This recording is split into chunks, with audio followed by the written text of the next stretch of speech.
Do you ever find yourself walking past other teachers' rooms thinking, where do they find the time to make all these amazing interactive presentations for their lessons? My name's Darren, and this is another My EdTech Buddy tutorial, and this time we're looking at Genially.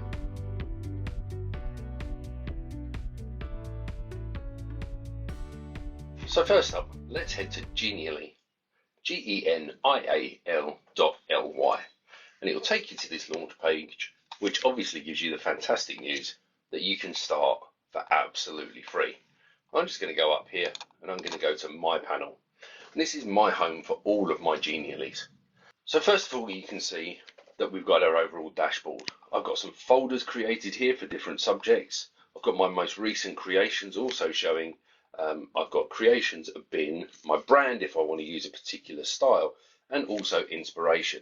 And this is the part that's absolutely fantastic, because through the inspiration gallery, you are able to find reusable Geniallys created by other people that you can use, adapt anytime you like, to give really engaging delivery to students through gamification, interactivity, animation, and more.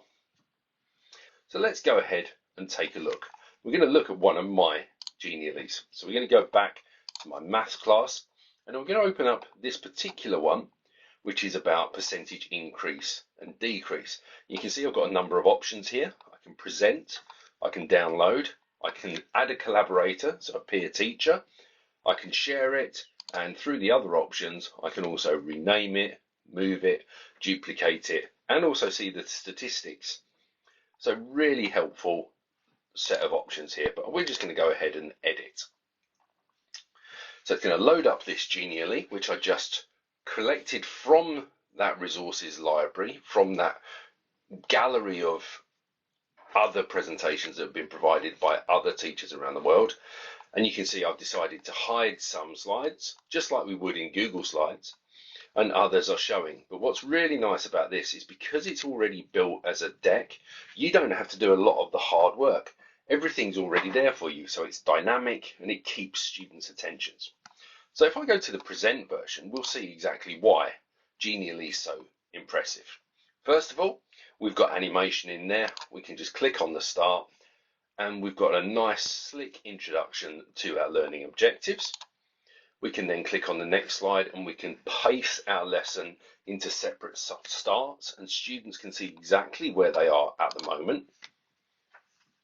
We can give them a little starter do now task, and here we've got a couple of questions just to recap percentages and a whole load of answers, way more than they need. They've just got to choose the right ones just to get them thinking at the start.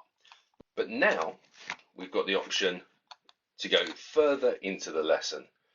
We can embed a YouTube directly into Genially, and what that means is we don't get any of the distractions and end up going down rabbit holes and adverts and things like that.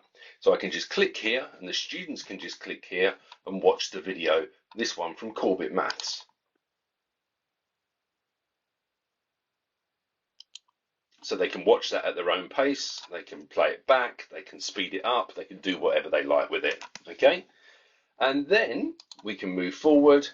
They can always go back to that slide if they want to. We've recapped some key ideas, and we've been able to bring in this nice little GIF just to kind of explain that a little bit more. And then we get into the checking what they know. And again, all of this was already done for me. I didn't have to worry about producing all of these animations. So we start getting to an introduction. What's 15% of 200? And we would have a discussion about this in class, and we might vote on it, and the students might say 30, and absolutely right, gives them the correct answer. 60% of 360, again, we might vote on it, and they might say 242, and that pops up, try again, you've got it wrong. So that's all built in, and it's really, really easy to do. So we're now going to select this one and go from there. 26% of 50, hopefully they would select 13, and that would tell them that they've got it right, and it takes them through to the development stage of the lesson. We can see what our key ideas are, how we're going to be going about it, and then they can check what they know. Now this particular part, deliberately, I've broken, okay? Just so you can see exactly what happens. So we want to increase 54% by 12, sorry, 54 pounds by 12%. And they might guess and say, well, nothing's happening here. And that's because I've taken the transitions off. So what we're going to do, we're going to jump out of the presentation and go back to the edited format. And I'm just going to come down here and find that particular slide, which was down here. There we go. Check that slide. And we can see that none of these have got any animation added to them. So we want the correct answer to be interactive. So if we click here on interactivity, firstly it will turn blue for us and we know it's interactive then, but then we've got a choice of what we want it to do. So it might just be a tooltip pops up that might just be a reminder with a small amount of content. It might be a whole window with more information. It could take them to another page, which is what we're going to do in this case, or it could open a link, like for example, a video if it's a help button. So we're going to click go to next page on that one. So we're going to select next page and save it. And on this one, we're going to add interactive as well. And we're just going to say in here, unlucky, try again. And we're going to make that stand out a little bit. We can play around with the font and the text color and all that kind of thing. We can make the text larger and smaller really easily. We can format that so it jumps out. We can decide whereabouts it sits, whether we want to bullet point it and so on. I'm just going to save that. And then I'll do exactly the same thing over here on this one. This time I think we'll go to, let's have a window open on this one. And we're just going to come down and we're going to say unlucky, have another go. And again, I'm just going to make that bold and bigger. So really easy to do, just like using a Word document or Google Slides. And I'm going to save that. And this one we've got going to the next page. So we can see they're interactive because they're now showing up as blue. And if I go back to present now, we'll come back to that same page. We're just going to zoom through to the correct page. We can come down to the bottom here and we can choose a page as well. So if, say for example, we wanted page 12, we can just jump straight to it. We can also see all of the different slides and make sure we go straight to the right one that we're looking for. So we're going to go in this case to this one here.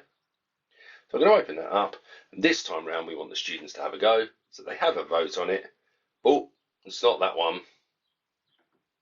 Oh, it's not that one. So this one I had to click because this is a window. This was a tooltip, so it just pops up. And this one, when we click on it, takes us to the next question. Okay, so really straightforward way of dealing with these. And you can have all sorts of fun with it. So if we go back to the main page here, and we have a look at these inspirations, you can see exactly how easy it is to search, how easy it is to find something that you can use as inspiration. There's examples of escape rooms, underground stations, Connect 4 games. There's all sorts of things around racism, healthcare, many of which are ready to use, but very, very simple for you to do as well. And if you create any Genially, you can mark that as reusable and repay the favour to other people. With this one, where we can see the blue icon, that means we can reuse this, so we can go in and we can use this one as a template. Okay, so that's the difference between the two. This one you can just use, this one you can use it as a template. And anything that you create, when you save it, if you want to, we can go back to the edit button here, and you can decide whether you want that to be available to others or not. So you've got lots of options here to share to Classroom, you can share to social media, you can send via email, you can embed it, and you can link it, which is great. If we can pop up here, We can preview it. If we go here, we can download it. We can add our collaborators, and we can see here that this one is public. We can change that to private or draft anytime we like. We can change the colors at any point and do pretty much anything we like with it. We've also got different proportions, transitions, and navigation options as well. So a really simple way of working with Genially to give you engaging, dynamic, gamified presentations for your classroom.